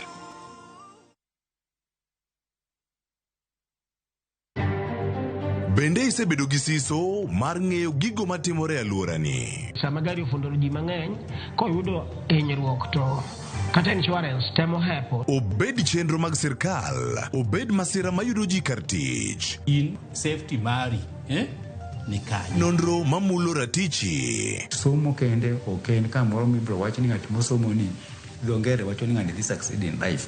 Wuok tich ka wuok tich. Iro curriculum design uchenj. E chenro mar rameny piny, sa achiel gi nus otieno. Wan oganda luo nyaka koro waneni to be wanyalo bedo gi kembni. Nyise oganda jo Kenya gimonjo be ni giwinjo kuomi. Ka ikelo ni gi Lydia Okeyo. Koro ngoja ng'wa twak mar rameny piny. Chik bai.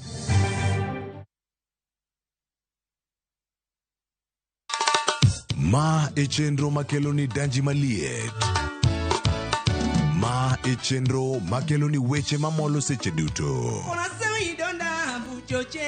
We are only beating job. Kik od belo bai. Kabuona ngol moral mar ndakel belo kaka winjore. Ma e chenro makelo ni duond yawuoto nagi. To wakwa rowere bende kiyudo matin kik icham te. Ikungo. Duond mine. Kaja odi miyo nigi pesa malo dichuo. Support. Kod ohala. Gimotimo as a fashion house, we measure in both ladies gi chuo. Mane mbak ndalo, chakre wuok tich nyaka tich abich, sa 8 odiochieng'. Mane Ramogi TV.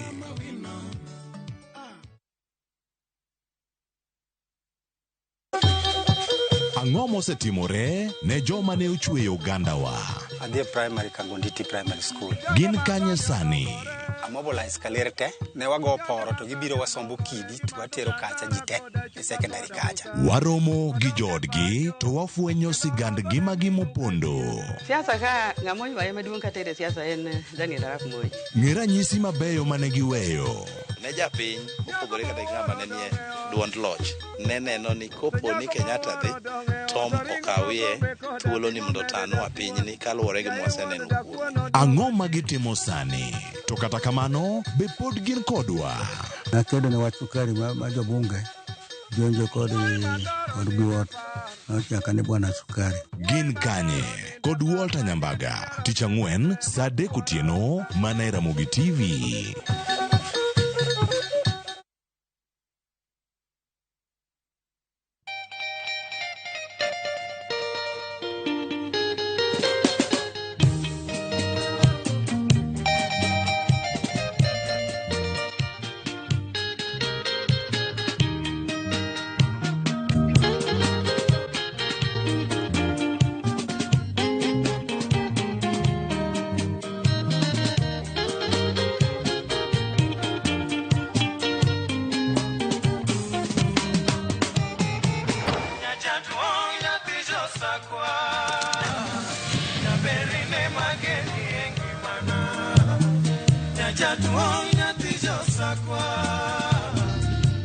Radio Ramogi, Cartoon Jaluo.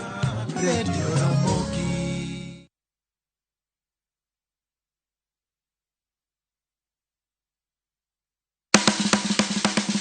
Ik milimili mar dhogi ne wuodh kid chiemo mopogore.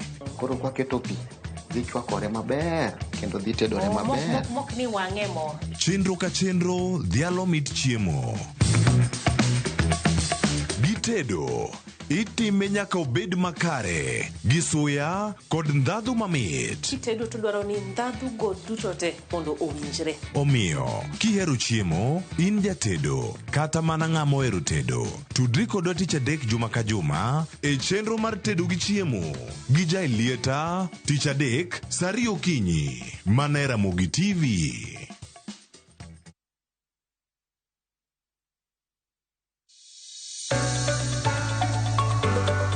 E piny kae, tije mag andika medo bedo manok kendo e okang' mamalo.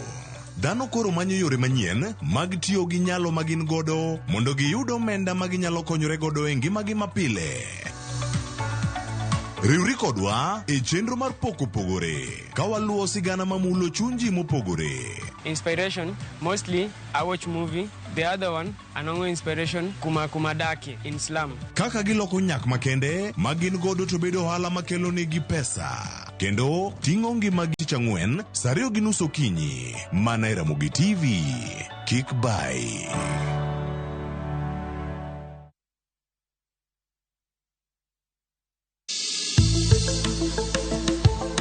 Gimawa en gima duong' moloyo. Onego be ni wang'eyo kaka wadak, korka chiemo, exercise, nindo maber. Wakelo ni achiel kachiel lakteche man gi lony mar arieya e weche ngima dhano. Kikwa discriminate ne joma nigi ndulume to tikwa pandgi. Ng'eyo en teko. To kodok korka ngima mar del, bedo gi ng'eyo nyalo kelo lokruok maduong'. Wacho ni kendo Ruth pile ni e penj laktar kaindi chiemo watiyo godo mondo wageng' tuoche. Wabiro wuoyo gi ji e yo mabiro mulo chunyi kendo miyo pachi yawre. Obwongo gi del gin ga gigo motimre nade moriwore. Koro gimipidho obwongo mari luwore gi gino mipidho dendi. Riwri kod Ruth Otieno e penj laktar. Wuok tich nyaka tich abich sa 12 odhiambo mana e Ramogi TV. Penj laktar. Ngima en mwandu.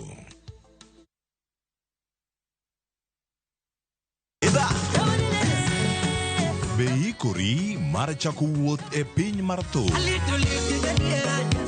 Thumbe mane oloko tieng' mang'eny. Fwenyo sigendni, wende mag piny, koda sigendni mayudore e wendego. Wadan thum gilmoro. Okay. Den giradhi. Ngoma wake. En kama gik mane otimore chon koda matimore sani chopo e winjruok maber chuth. Ngoma owake. Wuok tich nyaka tich abich sa 10 odhiambo. Kik bai.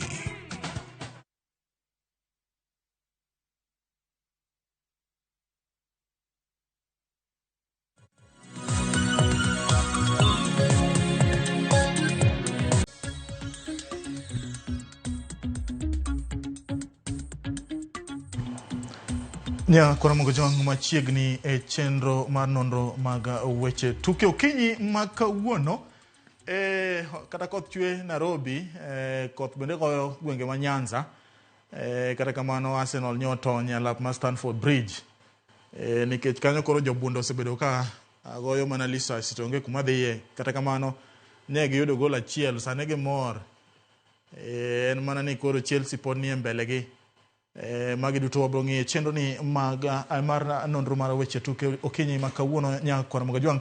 Ka bende wabro ng'iyo chal mar jotugo kata ngima mag jotugo ma osedhi e rutaya. Kinyalo paro ik mar Austin Oduor manyo tim odira manyo kaloni e kaunti ma Kakamega mar jotugo manotugo ne klab mar Gor Mahia kendo nokonyo klab mar Gor Mahia kao kombe mar Mandela Cup. Nyakora mogo jwang magi duto wa bro bagoni e chenro ni. Ka bende Pep Guardiola oyudo ka lig oridore, Liverpool dhi kode koso oyo koso piny pod chon. Kata kamano arwaki e chenro ni lo Cleophas Oluoch, nyinga en James Opondo kamano manyitira kweni mundio e bed kodo nyalo tudri kodo namba marwa ariya deka uchiela no kata X marwa Twitter Ramogi TV KE @James Opondo Senior. Machiegni welo sedonjo, welo chalolo, moko kuom gi jo Arsenal gibro wacho ni Chelsea nyotony. Willis Chelsea nyodhi na because Arsenal gino se bago Arsenal because next season ero kama na udwe oma gini poko bagowa ka in fact aneno ka shape duogo kendo naneno ka nde some creativity nyaneno ka kendo ndadhu mar mpira chako duogo mar Arsenal chako duogo aparo ni nyoche wan ka ndi mande mokalo cha kanitemo lieko gimoro kanyo ni risasi chal ka gimoni ni nyo wadok Lizazi koro wabiro kode full. Wakoro wachako naga chiel ka njugu. But aparo ni mbele ka moving forward ka Odinga nitiere. To pate be poko nikech pate jaol gande ka towards the ni season ka dhirumo. But aneno ka nitiere some creativity, naneno nitiere some agency. Nyaneno but some bulwark gima koro ne chandowa en positioning kaka wa position ourselves and that target. Mana paro ni gima kuro dong ni Arsenal ma paro ni onego wayud hitman. Oko just me a striker onego wayud hitman nikech Havertz kaka nene Havertz oken striker. Havertz no sebedo ka wacho no pile ni Havertz oken striker. Havertz is a number 8, yes, number 10. Number 10. To talk striker. Kata kama wabro twak mang'eny ewi wach no Mandela. Odiochieng' mokwongo machiegni chenro ni nyalo nyiso nyingi en ng'a ija kanye. Mokwongo amoso nyikwa Ramogi ajuang. Mar ariyo wagone Nyasaye erokamano kuom chopowa odiochieng' ma kawuono. Gi nyinga iluonga ni Nelson Mandela aja Homa Bay. Kamona sego Kanyada Westward. Homa Bay sub county. Homa Bay county. Chenro ni wawacho ga ni ng'ato ka ng'ato nyaka bed gi team mo support. Kora kene pachoka in git club mane? Pachoka ng'enyne ta gine Arsenal. Premier League ma Kenya. Premier League ma Kenya in gi team. Premier League ma Kenya aja Kogalo. Ja Kogalo. Oko ija bunde. En mana kamano nyakor moga jwang'ano kichenro ni nyakor moga jwang'ano kamano mondo ma intiere. Osiepa moro iluongo ni en wood Lambwe. Lois Magara koni osedonje chenro ni achiel kachiel. Wang'iane chal kata ngima mag jotugo ma osedhi rutaya. Ik mara Austin Oduor jatugo ma bende ang'eni ng'eyo. Ang'o monego bed ni sirikal timo mondo mi jotugo ma osedhi rutaya obed gi ngima maber, nikech jotugo mathoth wasetimo lipode mopogore opogore, story mopogore opogore, wang'iyo ngima mag jotugo ma osedhi rutaya to gin kama ber. Ang'o monego bed ni timo? Okay, erokamano ahinya James. Aparo ni Mandela okonyisi ni ne an team manager mare kana nogocho ne Gor Mahia Youth mono oting'o kikombe mang'eny. Mano apani ok owacho ni. Aparo ni gimonego watim mokwongo kapok wadonje sirikal onego wakwongo wachak gi timbewa mokwongo. Ni timbewa gi bende gi federation marwa. Timbewa gi bende nitiere kata gulu moro masami miyo player msara tiketo ne gimoro agulu moro. Mane gimone bende orango mokwongo nikech kwa dhi ka sirikal to mano odhi nini wadhi malach nikech sirikal koro chal janyuol marwa. But in koro kaka in James into kungo mari chalo nade. Koro aparo ni kanyo nego beni odhi ne nyaka nini officials office bearers mag these our clubs ni players gi imiya pesa titieko koso nitiere kaka pesa moro nitiere ming'ado ma iketo ne makata kaponi onini kata kaponi koro oweyi odhi to onyalo yudo gimoro makata koro chako godo biashara. Aparo ni mane ema onego beno rango sana. But gima seche moko do ka bedo tek en ni onego wabed gi federation chak rango ni to msara mag players gi onego beni rango ni ka team is not capable of tugo KPL to konego yiene nikech sani nyalo do ka team moro tugo KPL to player pesa michule kata mana seche moko ok onyal survive godo. Koro aparo ni side time onego beni federation mar Kenya chak rango atwanyi neno kata mana EPL kineno ka Everton iduoko nikech iwacho ni bwana kamichope ni ionge ngufu mar goyo PL matini ni chal gima ni EPL chal ka gima ni riambo ineno.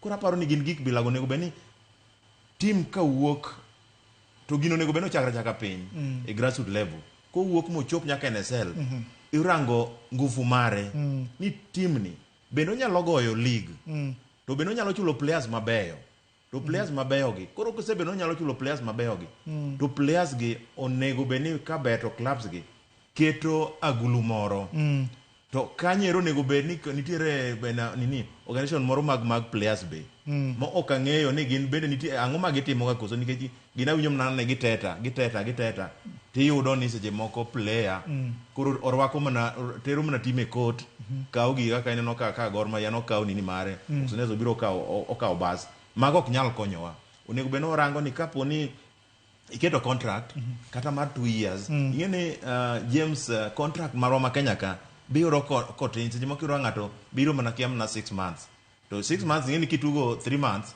matene 3 months modong cha chala gima koro in gi window inyalo wuok saya koro aparo ni it's high time federation orangane ni contract mag players gi onego giran nade to kanyo ka giseran nade koro sami keto contract gi team to giwacho ni pesa makama wabro keto ka nikech ana kaka serikal winyo mane NHIF ingene Kenya waka timbe wagi iyudo ka seche moko player nyalo ga hinyore to seche moko team kia kara nien kanye matine ni kata pesa moro miketo ne kamoro manyalo bedo kata mar medical kata mana pesa moro mar retirement iyudo ka onge kura pane serikal oparo gima ber lakini onego wachio our clubs mondo wabed gi environment maber makata ka player ohinyore to onyalo sustain kata for some period moro monyalo bedo ka pod ka kokonyrego but ingeni Kenya ka yudo ka player ohinyore player nyasao kao en kako dino kaka nyose tiegruok kode no en tiegruok kata msara kata ka nyalo 30 kose migo jogo boleko ni mako kibire training igo ni mnasimu ni bana mase uko wapi in kanye onge kata ngama dwalo kora pana it's high time serikal ko se wache ni federation okwongo ranga ni nini timbe mabire KPL gi are they capable of run the affairs smoothly begi nyalo save ne kata players then koro mago kuro in-house magni niga ma onego beni aparo ni gigi side time onego beni koro gibedo kaka sheria moro ma federation keto ni player mora ma keto contract onego beni pesi montie mingado makata ka chieng moro ibedo dismissed kata be mana ni contract to pesa cha inyalo mi kata be mana edhi maju to pesa no nyalo konyi okay aparo ni mane manyalo konyowa sani Mandela yes tich mar jotugo en mana tich mora mora kaka marwa mwatimo ni iparo ni jotugo gin be giwegi onego bed ni giloko pachgi mondo mi kata na pesa ma giyudo cha kik giketa raha duto giket moro kando ging'eni gimanye kata na kembe moko makano pesa ma ng'ato kaso dhi retire timiyo koso ma en ang'o e pach jotugo be iparo ni magi paroga kapod gitino nikech kidhi e pinje maoko to en gima opogore iwinjo ni Cristiano Ronaldo nigi biashara ma ute madongo gotende madongo ang'o matimre nigi jotugo mapacho ka mokwongo iyudo ka pesa michulo players ma Kenya opogore gi mamalo koro mokwongo adwa medo kuma tie matiyo weyo onego wabed federation ananyakwa federation ma Kenya gidhi gitim benchmarking kaso gibed gi migepe mopogore ma ging'iyo ni player moro amora mosedonjo Premier League nitie kiwango monego ichul pesa michuli kigo Premier League gi allowances go kaka donjo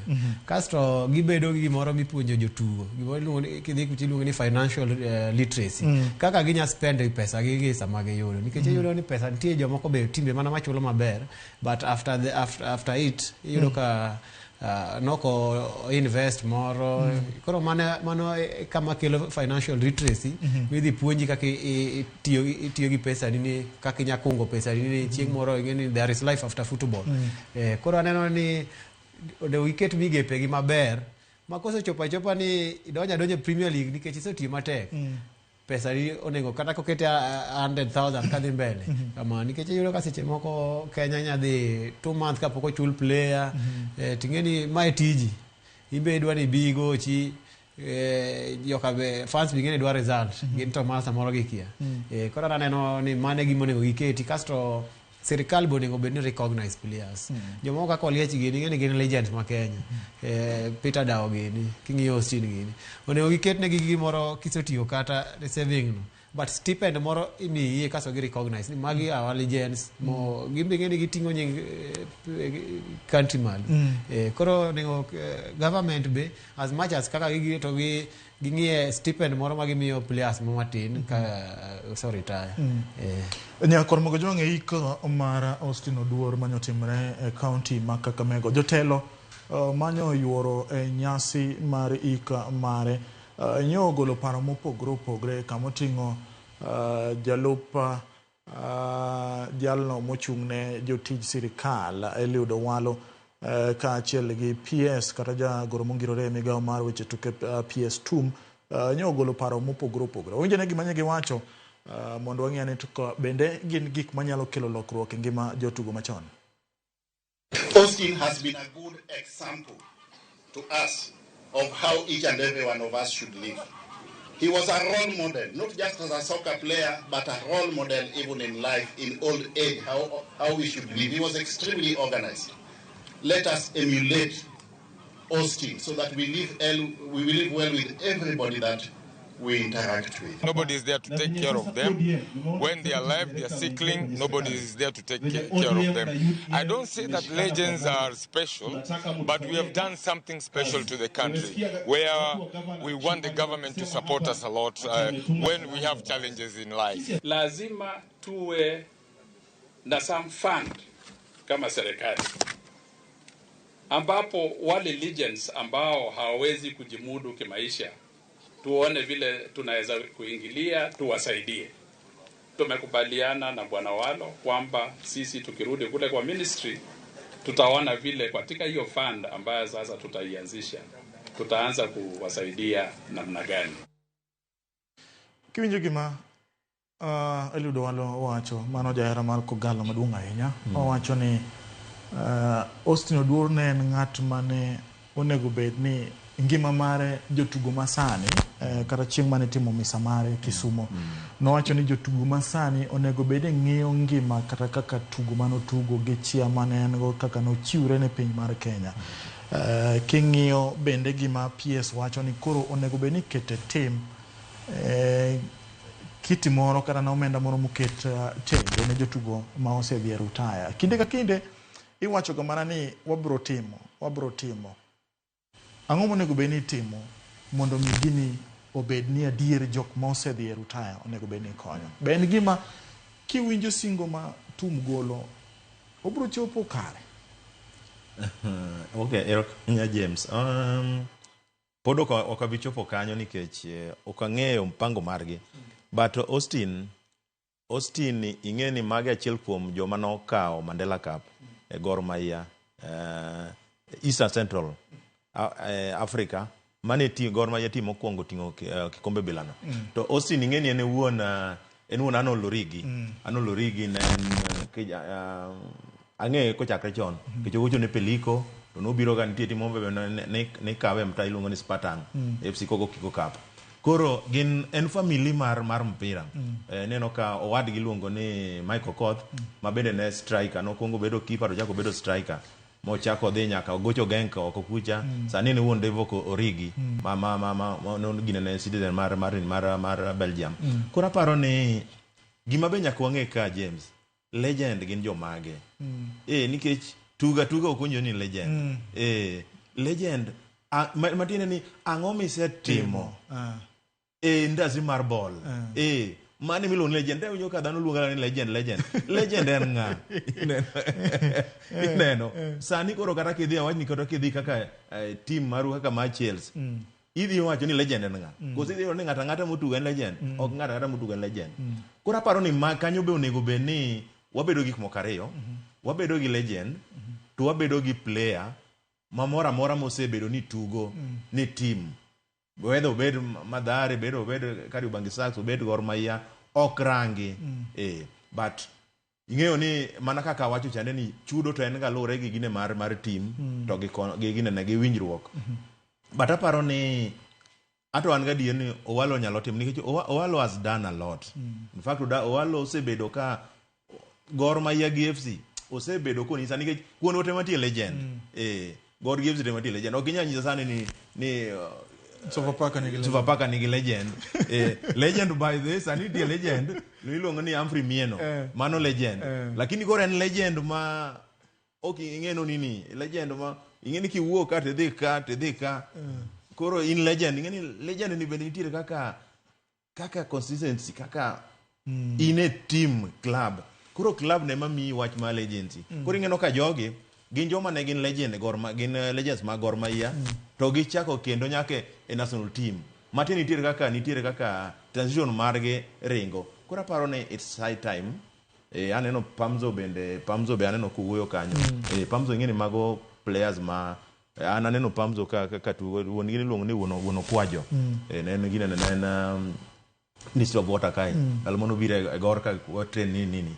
Mobedo nyaka coach is a very good ni. Kora paro ni gin gima nyalo bedo negi malit nikech mago joma chala ka legend. To kineno koro awach ni maybe Austin seche moko ne nitie kata family maro nini what of ano seche moko atuga ta dhia bedo e piny Asembo dala Asembo kacha maonge ng'ama nyalo recognize. Koro aparo ni it's high time ka minister owacho kamano. Aparo ni ubeni kete tim kik giketwa moko mag tutatenda tutapanga tutatumia tutanini hapana koro wagol ka tuta mondo waket gino kore tim. Mandela ne johera mag Kogalo jotugo mag Kogalo ineno kaka okow Austin no okowe gi ji mathoth okowe gi legends mano tugo ni jok mathoth ahinya kineno kaka to mare otimore ji obiro kanyakla jotugo machon sirikal kamoting'o Liudo Walo johera mag Kogalo kamoting'o Jaro Soja gire ma wacho ni nena ka entiere be ing'e thuri gi Jaro Soja mano bwana no kwa budho godo ndori simwata kanyo kwa neno mpira en jagem but ka udha ka iparo nade ngima mane Austin odakie kaka jatugo gi kaka ne otugo ne club mar Gor Mahia iparo no nyisore e kinde mane imiye kopo mare mogik to ere gima onego beni jotugo matugo ne klepe gi onego beni puonjre kowuok kuom Austin Oduor. Okay, gedi players moko be okoero ga keto ngima gi bang' mpira public ahinya. Koro samoro maybe ok ing'eyo but gima nya medo wacho en ni ero bedo legend. Kaka so winje ka somo historia mare gine ma ikelo cup mokwongo ne Gor Mahia. En legend. Ingeni koso bedo role model ne ng'ato iso bedo role model nitie tako you carry yourself you are a public figure.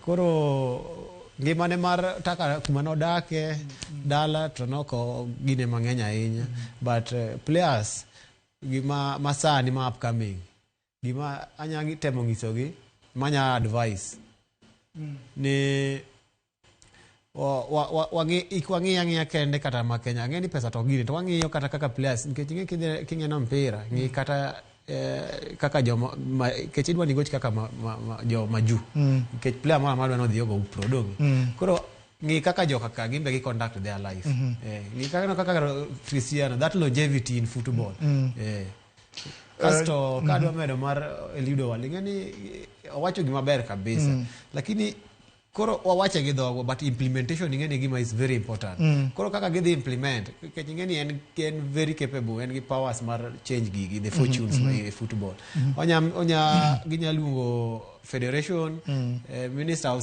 sport Kipchumba kaso ging'iyo kaka ginya spearhead gigi mondo gikony jotugo nikech generally mondo miwa kony jotugo nyaka wa improve salary mar jotugo ma Kenya ka nyaka wa improve salary no kasto ipuonjo gi kaka tiyo gi pesa gi mondo after football inya yudo ka idonje business life dhi mbele. Okay.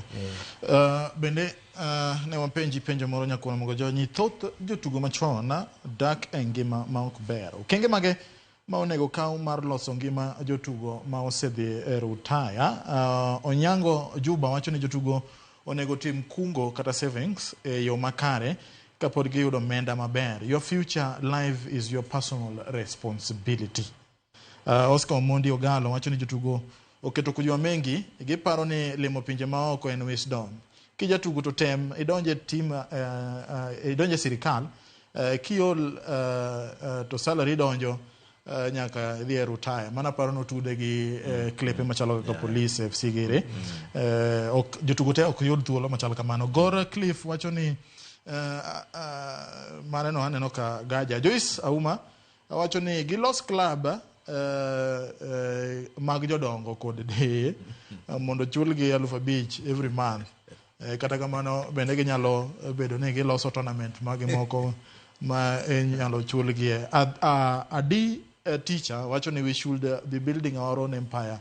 Shida en ni okwa go kwan samo ayudo pesa cham pesa kigo kwan ni kiny ne chal nade. Jotugo moko hadho raha ma wigi wil ni chieng' moro obiro dhi e rutaya.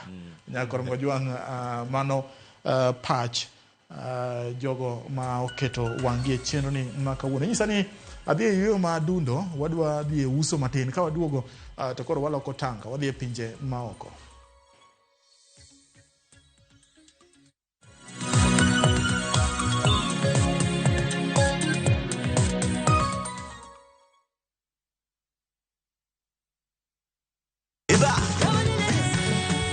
Beikori mar chako wuoth e piny mar thum.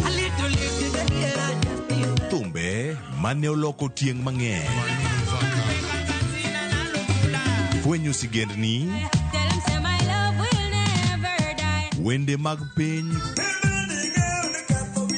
koda sigendni mayudore wendego. Wajan thum gilmoro. Okay. Den gi radhi. Okay. Ngoma wake. En kama gik mane otimore chon koda matimore sani chopo e winjruok maber chur. Ngoma owake wuok tich nyaka tich abich saa 10 odhiambo. Kik bai.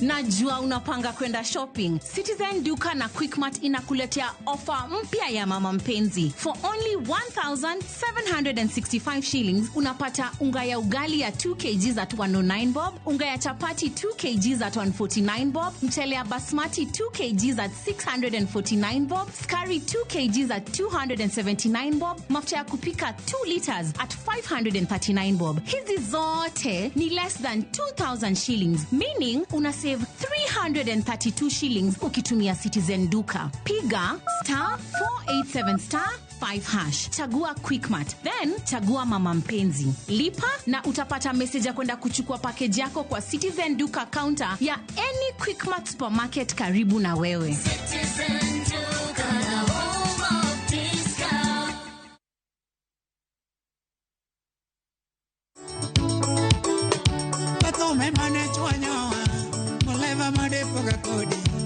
Wache tu mabiro weyo Masi Eric Kawuodho tieno chwanyawa Nyasembo made miweya.